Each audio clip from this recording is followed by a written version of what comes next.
Мен аз көз ачыктай эле айтып коеюн. Парламент 6-чы чакырылыштан 100 эсе жаман болот азыр. Бүгүн баарына каршы электорат 25%дан өтүп баратат уже. Бул деген сөз, мына шайлоодо баарына каршы деген утуп, могу бийликтин бардыгын сыздатышы мүмкүн. Неге мен начар болот деп атам?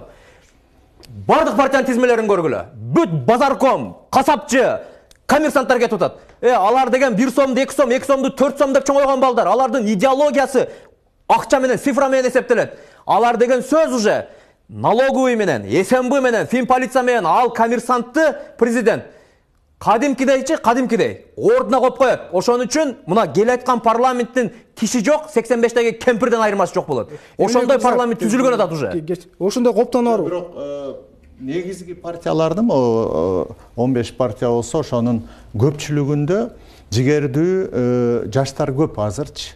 Эгерде ошолордо келип калыпка салгандай мурунку системага баш ийип мындай үйрөтүлгөндөй болуп кетпей, өзүлөрүнүн ушуга чейин айтып келген же азыр айтып аткан сөзүнө туруп жигердүү бир топ пайда болсо өзгөрүү болушу мүмкүн. Бул азыр Эмилбек Салматов айтып аткан бул столба гүлдейт дегендей эле, же бука туйт дегендей эле. Эмнеге?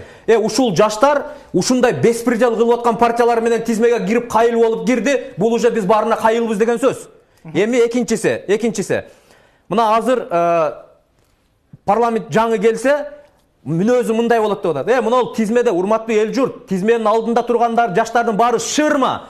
Ал жакта золотой мандат деп 1 миллион 500 000 сом, 500 000 доллардан уже төлөп сатып алып койшкан, өздөрү аркада турушат. Ошолордун баардыгын шайлоодон кийин келип туруп алдыга сүрүп алат. Партиялардын жагдайы ошондой экен, Бакыт мырза.